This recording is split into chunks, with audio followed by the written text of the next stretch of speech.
الحمد لله وحده والصلاة والسلام على من لا نبي بعده أما بعد حدثنا محمد بن بشار حدثنا بشر بن الوضاح أنبأنا أبو عقيل الدورقي عن أبي نضرة العوفي قال سألت أبا سعيد الخدري رضي الله عنه عن خاتم رسول الله صلى الله عليه وسلم يعني خاتم النبوة فقال كان في ظهره بضعة ناشزة. یہ حضرت ابو سعید خدری رضی اللہ عنہ سے نظر روایت کرتے ہیں کہ میں نے حضرت ابو سعید خدری رضی اللہ عنہ سے پوچھا خاتم رسول صلی اللہ علیہ وسلم کے بارے میں کہ وہ مہر نبوت کیسی تھی، آپ نے دیکھا ہے؟ تو کہنے لگے کہ ہاں، کان فی ظہرہ بضعۃ ناشزۃ، آپ کی پیٹھ پر ابھرا ہوا گوشت تھا. بضعۃ ناشزہ، ابھرا ہوا گوشت، جس کی مختلف کیفیات میں نے کہا نا، جس نے دیکھا اور جیسا سمجھا ویسا اس کو بیان کیا. کسی نے اس کو انڈے سے تشبیہ دی کہ انڈے کے برابر اس کی مقدار تھی اور ابھرے ہوئے گوشت کی طرح تھا، کسی نے کہا کہ مسوں کی طرح تھا. اس طرح مختلف تشبیہات صحابہ اکرام رضی اللہ عنہم نے دی ہے.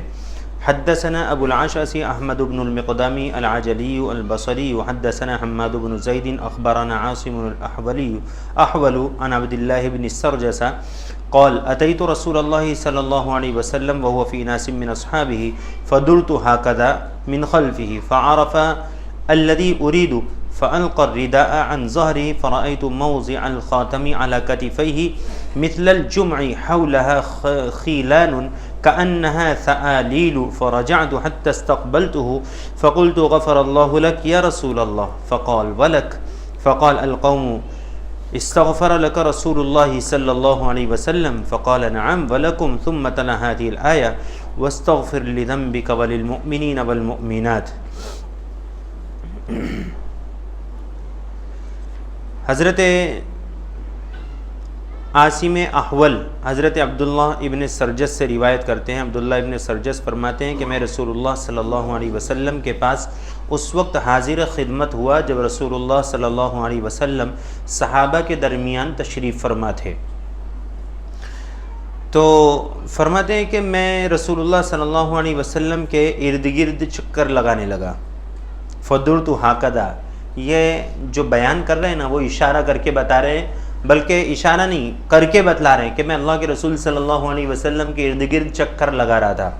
آپ نے دیکھا ہوگا کہ جب کسی کا کوئی مقصد ہوتا ہے اور اس کو موقع نہیں ملتا ہے تو وہ بے چینی میں کبھی اس طرف سے آتا ہے کبھی اس طرف سے آتا ہے، سمجھ میں نہیں آتا ہے کہ کس طرح اپنا مقصد بیان کروں. تو رسول اللہ صلی اللہ علیہ وسلم کے پاس ان کا مقصد کیا تھا؟ آپ کی مہر نبوت کو دیکھنا. تو کہتے ہیں کہ میں گھڑی گھڑی چکر لگا رہا تھا اللہ کے رسول صلی اللہ علیہ وسلم کے ارد گرد. تو خود ہی کہتے ہیں فعرف الذی ارید، اللہ کے رسول صلی اللہ علیہ وسلم میرا منشا سمجھ گئے. یہ رسول اللہ صلی اللہ علیہ وسلم کی ویسے ذہانت، پوری دنیا کی ذہانت ایک طرف اور رسول اللہ صلی اللہ علیہ وسلم کی ذہانت ایک طرف. اس موقع پر جب کہ خندق کی جنگ چل رہی تھی اور رسول اللہ صلی اللہ علیہ وسلم کو یہ پتہ نہیں لگ رہا تھا کہ کتنے لوگ ہیں. اس سے ایک بات اور پتہ چلی کہ رسول اللہ صلی اللہ علیہ وسلم عالم الغیب نہیں تھے. اگر ہوتے، عالم الغیب کا مطلب سمجھتے ہیں، کچھ لوگ یوں کہتے ہیں رسول اللہ صلی اللہ علیہ وسلم عالم الغیب ہیں اور ہم لوگ نہیں مانتے ہیں. اہل سنت والجماعت کا عقیدہ کیا ہے کہ رسول اللہ صلی اللہ علیہ وسلم عالم الغیب نہیں تھے. ہاں، آپ رسول اللہ صلی اللہ علیہ وسلم کو دنیا میں سب سے زیادہ علوم اور معرفت دیے گئے اور اتنا علم ضرور تھا جتنا اللہ تبارک و تعالیٰ نے دیا. لیکن عالم الغیب کا مطلب یہ ہوتا ہے کہ ہر چیز کا ہر وقت پتہ چلنا اور علم ہونا. تو ایسا علم اللہ کے علاوہ کسی کو نہیں ہے. یہ ہمارا عقیدہ ہے. رسول اللہ صلی اللہ علیہ وسلم کے بارے میں اگر یوں کہتے ہیں کہ عالم الغیب تھے تو جھوٹا الزام لگاتے ہیں رسول اللہ صلی اللہ علیہ وسلم پر. ایک نہیں سینکڑوں دلیلیں ملیں گی کہ جس سے پتہ یہ چلتا ہے رسول اللہ صلی اللہ علیہ وسلم کو علم نہیں تھا. جیسے خندق کے موقع پر کتنے لوگ ہیں پتہ نہیں چل رہا تھا، تو ایک چرواہا ہاتھ لگا تو اس سے یہ نہیں پوچھا کتنے لوگ ہیں، ورنہ وہ بتاتا، دشمن کا آدمی کبھی نہیں بتاتا، اس سے پوچھا کہ کتنے اونٹ کٹتے ہیں روزانہ، شادی میں کتنے لوگ آئے، کھانا کتنے لوگوں کا ہوا، پتہ نہیں چل رہا ہے، تو پتہ یہ کرو کہ کتنے کلو گوشت آیا، اندازہ آ جائے گا کہ ایک دیگ میں اتنا چلتا ہے، اتنے دیگے چڑھے ہوں گے، اتنا چاول ڈلا ہوگا تو لوگوں نے اتنا کھایا ہوگا، تھوڑا بہت آگے پیچھے۔ تو اگر رسول اللہ صلی اللہ علیہ وسلم عالم الغیب ہوتے تو چرواہے کو پکڑ کر یہ پوچھنے کی ضرورت پڑتی کتنے اونٹ کٹتے ہیں، پھر یہ بھی پتہ نہیں ہوتا کہ اونٹ روزانہ کتنے کٹ رہے ہیں، یہ بھی پتہ ہوتا کتنے لوگ ہیں، کتنا کھا رہے ہیں، کتنے گوا رہے ہیں، سب پتہ ہوتا۔ اور وہ 70 صحابہ جن کو رسول اللہ صلی اللہ علیہ وسلم نے علم سکھانے کے لیے اور اسلام کی تعلیم کے لیے بھیجا تھا، اور وہاں پر جا کے ان کے ساتھ غداری ہوئی اور ان کو شہید کیا گیا، تو گویا آپ الزام لگا رہے ہیں کہ رسول اللہ صلی اللہ علیہ وسلم نے اپنے صحابہ کو نعوذ باللہ وہاں بھیج کر شہید کروا دیا۔ گویا آپ دبی زبان میں رسول اللہ صلی اللہ علیہ وسلم کو قاتل کہنا چاہتے ہیں، نعوذ باللہ من ذالک۔ میرے آقا صلی اللہ علیہ وسلم سے زیادہ محبت کرنے والا اپنی امت سے، اپنے صحابہ سے کوئی ہو ہی نہیں سکتا ہے۔ النبی اولا بالمؤمنین، قرآن نے اعلان کیا النبی اولا بالمؤمنین، سب سے زیادہ قریب، سب سے زیادہ محبت کرنے والے مومنین سے کون؟ رسول اللہ صلی اللہ علیہ وسلم۔ تو رسول اللہ صلی اللہ علیہ وسلم ان کے منشے کو سمجھ گئے کہ یہ بار بار پیچھے آتا ہے، ادھر سے آتا ہے، کبھی ادھر سے آتا ہے، تو آپ نے اپنی چادر مبارک سرکا دی،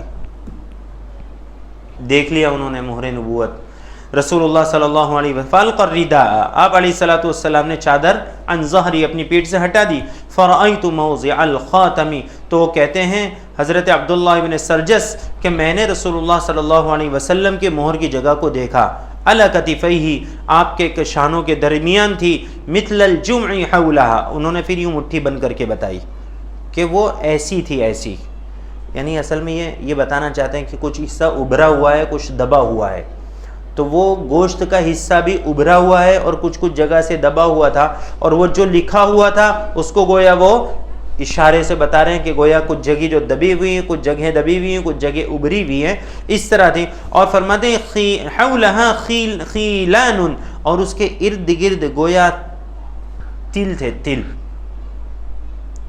کانہا سآلیل، اور وہ تل بھی کیسے تھے؟ بڑے مسے کی مانند۔ کس کے ارد گرد؟ وہ جو رسول اللہ صلی اللہ علیہ وسلم کی مہر نبوت تھی اس کے ارد گرد۔ پیچھے کی روایت میں آپ کو اگر یاد ہو تو ایک صحابی نے کہا تھا کہ گویا وہ بالوں کا مجموعہ ہے، تو دیکھنے میں یا تو شبہ ہوا کالے تلوں کی وجہ سے، ارے تل تو سمجھتے ہیں نا، بدن پہ جو کالا ڈاٹ ہوتا ہے نا،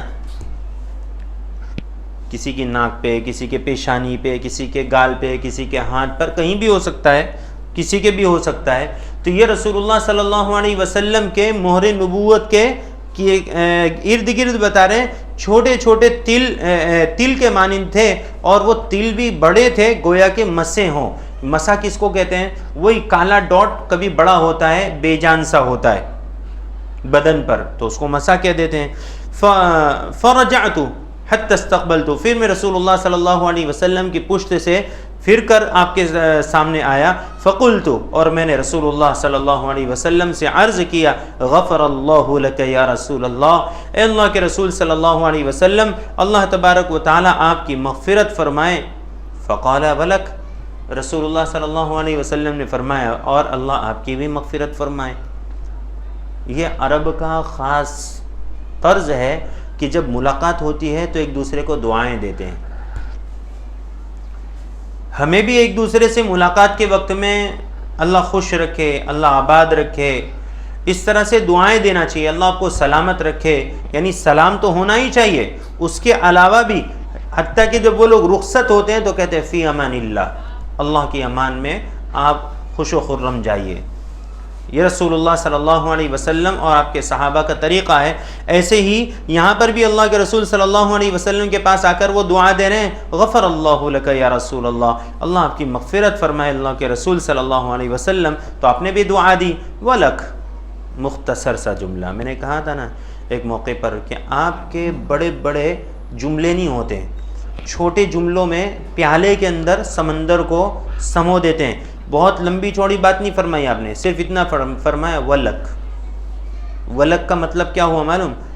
ولک وغفر اللہ لک ایضا, اور اللہ تبارک و تعالیٰ آپ کی بھی مغفرت فرمائے. اب جب یہ بات انہوں نے کہی عبداللہ ابن سرجس نے, تو جن کے سامنے بیان کر رہے تھے انہوں نے کہا فقال القوم استغفر لک رسول اللہ صلی اللہ علیہ وسلم, کیا تجھے رسول اللہ صلی اللہ علیہ وسلم نے تو تیرے لیے استغفار فرمایا رسول اللہ صلی اللہ علیہ وسلم نے؟ تو عبداللہ ابن سرجس فرماتے ہیں ہاں میرے لیے کیا, ولکم, اور تمہارے لیے بھی استغفار کیا. تو وہ کیسے؟ تو آگے دلیل کے طور پر آیت کریمہ تلاوت فرمائی وَاسْتَغْفِرْ لِذَنْبِكَ وَلِلْمُؤْمِنِينَ وَالْمُؤْمِنَاتِ, اور اے اللہ کے رسول صلی اللہ علیہ وسلم آپ اپنے, رسول اللہ صلی اللہ علیہ وسلم نبی تھے, رسول تھے, اور رسول جو ہوتا ہے, نبی جو ہوتا ہے وہ معصوم ہوتا ہے, گناہوں سے پاک ہوتا ہے. تو پھر وَاسْتَغْفِرْ لِذَنْبِكَ, اپنے گناہوں کے لیے استغفار کریے, اس کا کیا ترجمہ کریں گے؟ فضائل اعمال کی تعلیم اگر آپ سنتے ہیں تو آج صبح ہی یہ بات گزری ہے کہ گناہوں کے مغفرت کے دو مطلب ہوتے ہیں. اگر واقعی گناہ ہے تو گناہ کو مٹا دیا جاتا ہے, اور اگر گناہ نہیں ہے تو اللہ تبارک و تعالیٰ کی طرف سے بلندی درجات ہوتے ہیں. نبی کے حق میں بلندی درجات ہی مراد ہوگا. واستغفر لذنبک, آپ اپنے غیر اولا کاموں کے لیے اور مومنین اور مومنات کے گناہوں کے لیے استغفار کیجئے. یہ قرآن کریم میں اللہ تبارک و تعالیٰ نے فرمایا. تو جب گویا اللہ کے رسول صلی اللہ علیہ وسلم نے دعا دی اللہ کی مغفرت فرمائے, تو گویا تمام مومنین اور مومنات کے لیے یہ دعا فرمائی. اس باب کے اندر 8 روایتیں تھیں, 8 روایتیں مکمل ہوئی. اب آگے جو ہے وہ رسول اللہ صلی اللہ علیہ وسلم کے بال مبارک سے متعلق یہاں پر روایتیں پیش فرمائیں گے. اس میں بھی تقریباً 8 ہی روایتیں ہیں. سب سے پہلی روایت حضرت انس بن مالک کی ہے. فرماتے کان شعر رسول اللہ صلی اللہ علیہ وسلم الی نصف اذنیہ. اب بالوں کی ویسے کیفیت دیکھنے جاوے تو پیچھے گزر چکی, تقریباً کئی روایتوں میں یہ بات آئی کہ رسول اللہ صلی اللہ علیہ وسلم کے بال مبارک نہ تو بہت گھنگریالی تھے اور نہ ایک دم سیدھے اسٹریٹ تھے, بلکہ تھوڑے تھوڑے ہلکے کرلی تھے. ہلکے, جس کو کرلی نہیں کہہ سکتے ہیں بلکہ یوں کہہ سکتے ہیں کہ بال بالکل اسٹریٹ نہ ہوں تو کیسی کیفیت ہوتی ہے, وہ کیفیت رسول اللہ صلی اللہ علیہ وسلم کے بال مبارک کی تھی. حدثنا علی بن حجر انبأنا اسماعیل بن ابراہیم عن حمید عن انس بن مالک قال كان شعر رسول اللہ صلی اللہ علیہ وسلم الى نصف اذنیہ. یہاں پر مقدار بتائی کہ رسول اللہ صلی اللہ علیہ وسلم کے بال مبارک کان کے نصف تک تھے. اب بال جو ہے نا, بال ایسی چیز ہے کہ روز اگتے ہیں, روز بڑھتے ہیں. گھر کی کھیتی ہے, کچھ کرنا تو ہے نہیں اس کے لیے.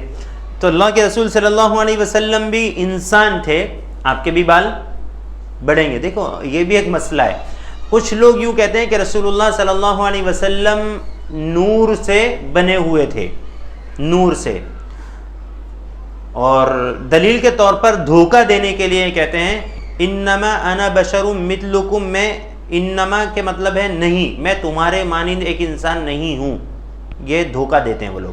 پورے قرآن میں, پورے عربی گرامر کے اندر کوئی مائی کا لال ڈھونڈ کے لا دے یہ لفظ کا ترجمہ انما کا ترجمہ نہیں, قیامت تک نہیں لا سکتا ہے. تو انما انا بشر مثلکم قرآن میں اللہ کے رسول صلی اللہ علیہ وسلم کی زبانی اعلان کرا گیا ہے. اے نبی آپ اعلان کر دیجئے, قل فرما دیجئے انما انا بشر مثلکم, میں تمہاری ہی طرح ایک انسان ہوں. اگر آپ نہیں مانو گے نا اللہ کے رسول صلی اللہ علیہ وسلم کو عام لوگوں کے طرح ایک انسان, تو خرابی کیا لازم آئے گی معلوم ہے. اللہ کے رسول صلی اللہ علیہ وسلم اتنے مجاہدے کر کے گئے, بھائی وہ تو نور سے بنے ہوئے تھے نا, ہم تو مٹی سے بنے ہوئے, ہم سے اتنا تھوڑی ہو گئے. وہاں تک تو نہیں پہنچ سکتے ہم. جو مجاہدات نبی کے, صحابہ کے, تابعین کے ہیں, وہاں تک تو پہنچ نہیں سکتے ہیں بے شک, مٹی سے وہ بھی بنے ہو تو بھی اور نہیں بنے ہو تو بھی، لیکن یہ بات تو تسلیم کرنا پڑے گی کہ رسول اللہ صلی اللہ علیہ وسلم ہماری ہی طرح انسان تھے. ہاں لیکن علماء نے بڑی اچھی بات ارشاد فرمائی کہ محمد بشر لا کالبشر، محمد بشر لا کالبشر، یاقوت حجر لا کالحجر، کہ محمد صلی اللہ علیہ وسلم بھی انسان ہیں، بشر ہیں، لیکن وہ بشر جو عام ہیں ان کی طرح عام ان کو نہ سمجھا جائے. ایسے جیسے یاقوت، الماس، زبرجد، زمرد، یہ سب پتھر ہیں، یہ سب پتھر ہیں، لیکن عام پتھروں کی طرح قیمتی پتھر ہیں. ڈائمنڈ کہتے ہیں، ڈائمنڈ، کوہ نور بہت بولتے ہیں نا. کوہ اصل میں ہے کیا؟ کوہ کہا جاتا ہے پہاڑ کو، اور نور کہا جاتا ہے روشنی کو، چمکتی روشنی کو. تو کوہ نور اس ہیرو کو کہا جاتا ہے جو مغل بادشاہوں میں سے کسی کے مکھٹ پر جڑا ہوا تھا. چورا لے گئے چور، رکھا ہوا ہے ابھی بھی، دکھاتے ہیں دور سے. تو وہ چونکہ دنیا کا سب سے بڑا ہیرا ہے، سب سے بڑا ہیرا، کروڑوں ابج روپے کی قیمت کا ہیرا ہے، اس لیے اس کو وہ ایک چھوٹے سے، اگرچہ وہ اتنا بڑا پتھر ہی کہلائے گا، پہاڑ تو نہیں ہوگا، لیکن پہاڑوں سے زیادہ قیمت اس کی ہے، پہاڑوں سے زیادہ قیمت اس کی، اس لیے اس کو کہتے تھے کوہ نور. ورنہ ڈائمنڈ اگر آپ لینے جائیں انگوٹھی میں جو دیکھتے ہیں نا نگینے بہت سے لوگوں کے پاس، کہتے ہیں نا بہت اوریجنل ہے، اور یاقوت ہے، جا یاقوت اور زبرجد دیکھیں تو سمجھ پڑے گی. وہاں پر اپنے سالار جنگ میوزیم میں حیدرآباد میں گیا تھا میں، تو آصف جا کے بہت سارے ڈائمنڈز، یاقوت اور وغیرہ دیکھنے کو ملے، کروڑوں روپے کی قیمت ہے. اور وہ فقیر آتے ہیں نا 2-5 انگلیوں کے اندر 5-10 انگوٹھیاں پہنے ہوئے ہوتے ہیں، کہتے ہیں کہ لے جا بخشش. نہیں، مغلیوں کی سلطنت دے دینے کا ہو، اس طرح بولتا ہے بیچارہ غریب. تو یہ سب جو ہے بیوقوف بنانے کی چیزیں ہیں. چمک، ذرا غور و تدبر کر اگر کچھ عقل و دانش ہے، ذرا غور و تدبر کر اگر کچھ عقل و دانش ہے، چمکتا جو نظر آتا ہے سب سونا نہیں ہوتا. تو یہ ہے کہ چمکتی سب چیزیں ڈائمنڈ نہیں ہو جاتی ہیں. ڈائمنڈ ایک مستقل ویلیویبل چیز ہے، اور ایسی چیزوں کی بہت قیمت ہوتی ہے. مجھے یاد ہے میں نے اتنا بڑا ڈائمنڈ وہاں دیکھا تھا، اتنا بڑا، دیکھو بہت، شاید یہ میری انگلی اور چھوٹی ہو تو زیادہ بہتر ہے، میں اس بڑا بہت احتیاط کے ساتھ بول رہا ہوں. وہ اس وقت وہاں پر جو قیمت لگی ہوئی تھی نا، وہ تھی 400 کروڑ روپے، کیونکہ اتنا بڑا ہیرا دیکھنے ہی نہیں ملتا ہے جلدی. لیکن وہ بادشاہوں کے زمانے کا ابھی بھی میوزیم میں جو محفوظ کر کے رکھا ہوا ہے. اس طرح اس کا جو بیلٹ ہے، سونے کا بیلٹ، اور اس میں بھی ہیرے جڑے ہوئے تھے، اس کی بھی پتہ نہیں کیا کیا قیمتیں لکھی ہوئی تھی. اپنے کو خریدنا نہیں تو بہت دھیان بھی نہیں دیتے نا، سمجھ پڑی کہ نہیں. تو اب جب خریدنا ہو تو بہت دھیان سے دیکھنا پڑتا ہے کہ کیا قیمت لکھی ہوئی ہے. خالی دیکھنے کا، دھیان دینے کا، نہیں ٹینشن لینے کا. اتنا مہنگا پہنتے تھے وہ لوگ، تو اپنے بہت مختصر جامے کے اندر کاٹن میں ہی برابر ہے اپنے، ہے کہ نہیں. بہت سونے نے چاندی کے اندر اچھے نہیں لگتے اپنے. تو اللہ کے رسول صلی اللہ علیہ وسلم کے لیے جو تشبیہ دی، یاقوت حجر لا کالحجر، کہ یاقوت بھی ایک پتھر ہے، لیکن عام پتھر، ریتی کے اندر بھی پتھر ہیں، زمین پر مٹی کے ساتھ بھی پتھر ہیں. گھر جب بن رہا ہوں وہاں پر ٹرالی خالی ہوتی تو اس میں بھی پتھر، کوئی وائٹ نکلتا ہے، کوئی کالا نکلتا ہے، لیکن یہ بھی پتھر، وہ بھی پتھر، بہت ڈفرینس ہے دونوں میں. تو رسول اللہ صلی اللہ علیہ وسلم اعلیٰ کوالٹی ہیں، اعلیٰ کوالٹی ہیں، لیکن ہیں انسان ہی، ہے انسان ہی. ان کو کوئی اگر دوسری مخلوق قرار دینے کی کوشش کرتا ہے تو بہت سے الزامات عائد ہوں گے. رسول اللہ صلی اللہ علیہ وسلم کی ذات اقدس میں نقص آ جائے گا، نقص آ جائے گا. کیونکہ آپ جس انسان کو بہت اچھے کرتویہ جس سے آپ دیکھنا چاہتے ہو، تو انسانی جامے میں اگر رہتے ہوئے وہ کرتب دکھائے گا، کرشمہ دکھائے گا، تو اس کی ویلیو بڑھ جائے گی. ابھی فرشتہ حضرت جبریل علیہ السلام تشریف لائیں نے، ادھر کی دیوار اٹھا کے تھوڑا اوپر کر دیں، یہ ادھر کر دیں، تو کہتا فرشتہ ہے تو چلے اب سمجھے. ہر ایک انسان کر دیتا ہوں، سمجھ پڑے گی نہیں، بہت فرق پڑے گا. تو رسول اللہ صلی اللہ علیہ وسلم سے جو چیزیں مروی ہیں اور آپ علیہ السلام سے جو ثابت ہے، جو آپ کے معجزات ہیں، وہ انسانی ہستی سے صادر ہوئے ہیں، اور وہی ان سے. اسی لیے تو جب رسول اللہ صلی اللہ علیہ وسلم کے معراج پہ جانے کا واقعہ بیان کیا تو فرمایا سبحان الذی اسری بعبدہ یعنی کہ برسولہ، عبدیت کو بیان کیا، اور عبدیت کو بھی یہاں پر لا الہ الا اللہ محمد الرسول اللہ، یہاں پر جو اللہ کے رسول صلی اللہ علیہ وسلم کے لیے بیان کیا لا الہ الا اللہ محمد الرسول اللہ، محمد اللہ کے رسول ہیں۔ اور دوسرا کلمہ میں ہم جو پڑھتے ہیں کیا پڑھتے ہیں؟ وَأَشْهَدُ أَنَّ مُحَمَّدًا عَبْدُهُ وَرَسُولُهُ، آپ اللہ کے بندے ہیں۔ عبدیت کو ہر جگہ پر بار بار لا کر یہ بتایا کہ رسول اللہ صلی اللہ علیہ وسلم ایک بندے ہیں، ایک انسان ہے، وہ کوئی اور مخلوق نہیں ہے۔